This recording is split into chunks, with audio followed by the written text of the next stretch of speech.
हम इस वीडियो में बात करेंगे बाइकआउट चाइना से हमें क्या फ़र्क पड़ेगा, बाइकआउट चाइना शुरू कैसे हुआ, क्या चाइना पर इसका इम्पैक्ट पड़ेगा। तो जानने के लिए वीडियो के अंत तक बने रहिए।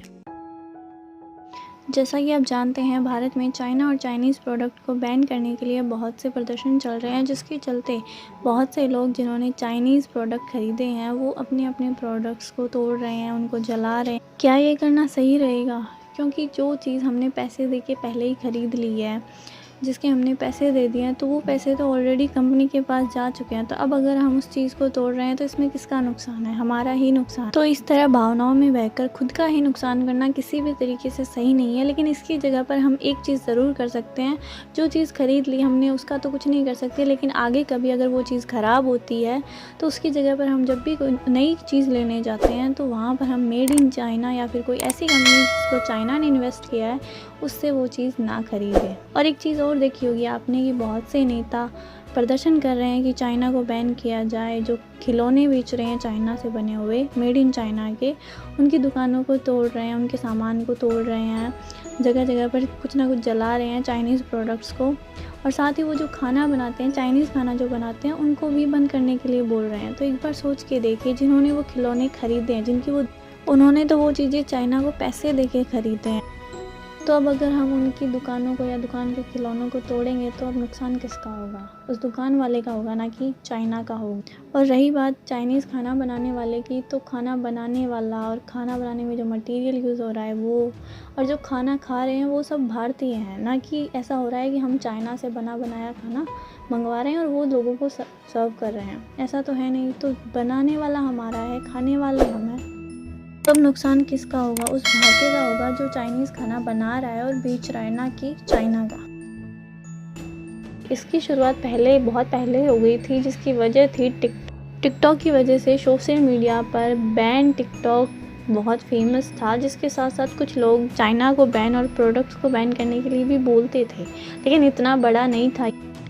इसने उग्र रूप तब लिया जब हमारे जवानों और चीनी सैनिकों के बीच गलवान घाटी में खूनी संघर्ष हुआ, जिसमें हमारे बहुत से जवान शहीद हो गए, जिसकी वजह से पूरा भारत और भारत के लोग गुस्से में हैं और गुस्से में आकर वह बाइकआउट चाइना और चाइनीज़ प्रोडक्ट की मांग कर रहे हैं। इसके साथ ही वह बहुत सी चीज़ों का बहिष्कार कर रहे हैं जो चाइना ने बनाई है, उनको जला रहे हैं, उनको तोड़ रहे हैं।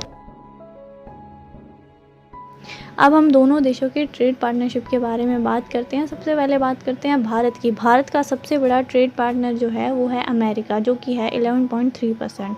और भारत का जो सेकंड लार्जेस्ट ट्रेड पार्टनर है वो है चाइना। और चाइना हांगकांग के साथ मिलकर भारत का सबसे बड़ा ट्रेड पार्टनर है। और सऊदी अरेबिया भी भारत के बड़े ट्रेड पार्टनर्स में से एक है, जैसा कि आप फोटो में देख सकते हैं। अब बात करते हैं चाइना की। चाइना के बड़े ट्रेड पार्टनर्स में भारत का नाम कहीं भी नहीं आता है। चाइना का भी सबसे बड़ा ट्रेड पार्टनर अमेरिका ही है। और इसके साथ ही चाइना के बड़े ट्रेड पार्टनर्स में शामिल है हांगकांग, दक्षिण कोरिया और जापान। इसके साथ ही भारत, जो कि एक छोटा सा हिस्सा है चाइना के ट्रेड का, जो कि है 2.1%। इस तरह आप देख सकते हैं कि दोनों के ट्रेड पार्टनरशिप में कितना डिफरेंस है।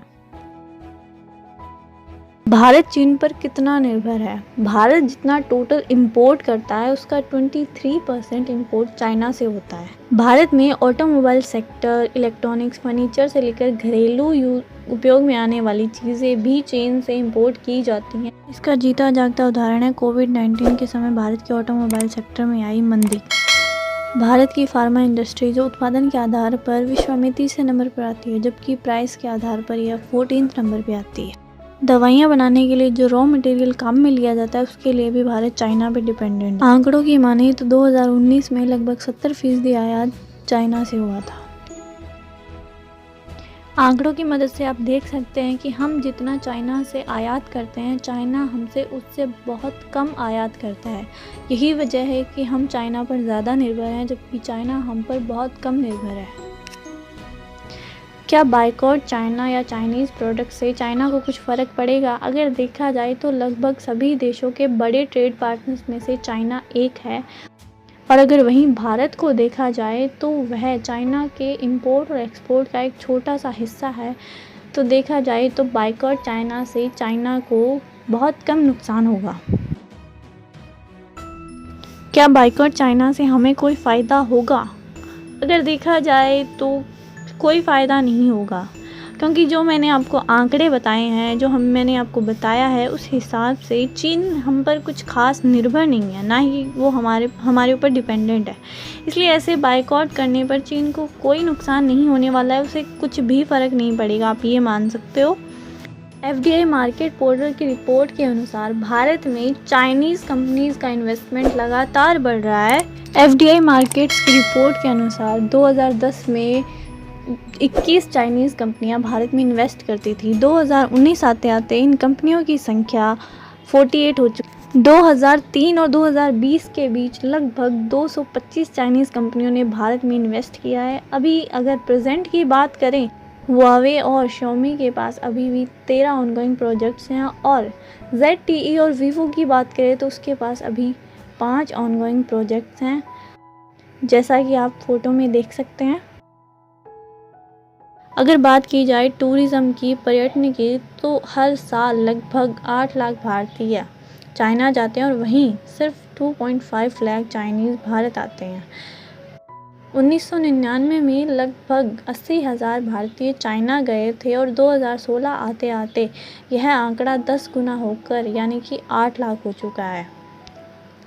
2017 में 2.5 लाख चाइनीज़ भारत आए थे। यह आंकड़ा लगातार बढ़ रहा है, लेकिन फिर भी दोनों के मध्य अंतर काफ़ी बड़ा है। चाइना ने न केवल सस्ते सामान की वजह से भारत में अपनी जड़ें जमाई हैं, इसके साथ साथ बहुत सी चाइनीज़ कंपनियां भारत के लगभग सभी छोटे बड़े स्टार्टअप में अपने पैसे इन्वेस्ट कर रही हैं, और कुछ स्टार्टअप में तो उन्होंने इतने पैसे इन्वेस्ट किए गए हैं कि मान लो वह उस कंपनी की या उस स्टार्टअप की मालिक है, उनकी मंजूरी के बिना उस कंपनी में कोई भी काम नहीं हो सकता। आप ये मान सकते हो कि ये इन कंपनियों की मालिक है। इन कंपनियों में बहुत सी कंपनियां हैं जिनमें चाइनीज़ इन्वेस्टमेंट है, जैसे कि बायजूस, ओला, ड्रीम11, फ्लिपकार्ट, हाइक, स्विगी, उड़ान, गाना, खाता book, MX player, Paytm mall, big basket, Snapdeal, Zomato, हंगामा, चैट, इन सब में भी चाइनीज़ इन्वेस्टमेंट है।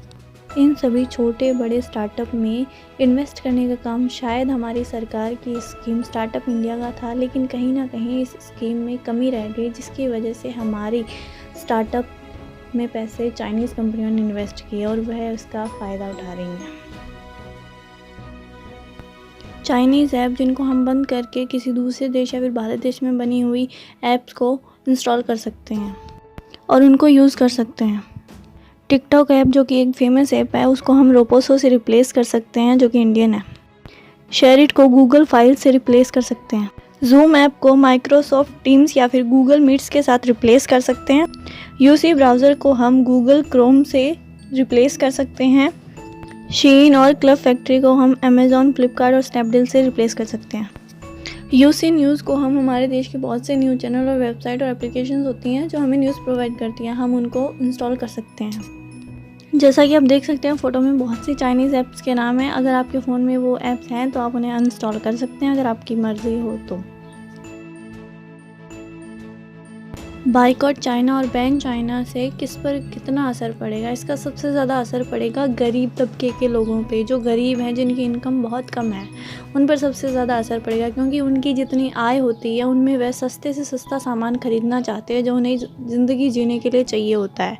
तो ऐसे में वो चाइना उनके पास एक ऑप्शन होता है। इसी की जगह हम जैपनीज़ या फिर कोरियन कंपनी के पास जाएँ तो उनके जो सामान होते हैं वो महंगे होते हैं एज़ कम्पेयर टू चाइना, इसीलिए वह सस्ते सामान के लिए चाइना पर डिपेंडेंट है। तो और दूसरा ये होगा कि भारत की इंटरनेशनल छवि जो है, इंटरनेशनल इमेज जो है, वो ख़राब होगी।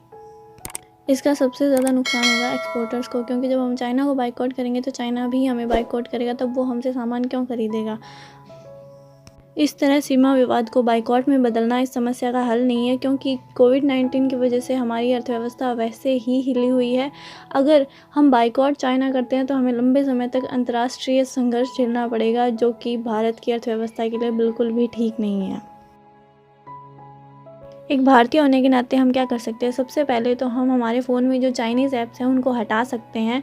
और दूसरा ये कर सकते हैं कि जिन कंपनियों में या फिर जिन स्टार्टअप में चाइनीज़ कंपनीज़ का इन्वेस्टमेंट है, तो जैसा कि आपने टीवी सीरियल्स वगैरह में देखा होगा कि जिन कंपनियों में 50% से ज़्यादा इन्वेस्टमेंट होती है किसी दूसरे की, तो वो कंपनियाँ उसी की बात मानती है। तो ऐसे में अगर हमारे किसी स्टार्टअप में चाइना का पैसा ज़्यादा लगा हुआ है तो वह उसी के दम पर चलती हैं। तो ऐसे में अगर हम उन ऐप्स को या फिर उन वेबसाइट्स को यूज़ ना करें तो ही बेहतर होगा, क्योंकि वो हम सीधा पैसा चाइना को ही दे रहे हैं, ना कि हमारे वो देश में रहेगा। हम उन ऐप्स का यूज़ कर सकते हैं जिन्होंने चाइना से बहुत कम इन्वेस्टमेंट लिया है या फिर किसी और देश के हैं या फिर हमारे देश के हैं, हम उन ऐप्स का यूज़ कर सकते हैं। और हमारी आदतें सबूत हैं कि हम कुछ दिन तक ये करेंगे और फिर वापस भूल जाएंगे और सब कुछ पहले जैसा हो जाएगा। तो इस तरह से बायकॉट चाइना कभी पॉसिबल नहीं होगा अगर हम इसे फॉलो नहीं करेंगे ज़िंदगी भर। चाइना ने अपनी जड़ें भारत में इस कदर फैला ली हैं कि उनको एक साथ निकाला नहीं जा सकता। अगर एक साथ निकालने की कोशिश करेंगे तो भारत को ही नुकसान होगा। तो ऐसा करके हम धीरे धीरे करके हम उनकी जड़ों को निकाल सकते हैं और इसमें सक्सेस पा सकते हैं। यही था आज का वीडियो। अगर वीडियो पसंद आया तो लाइक कीजिएगा, सब्सक्राइब कीजिएगा और कोई भी डाउट हो तो कमेंट करके ज़रूर बताइएगा।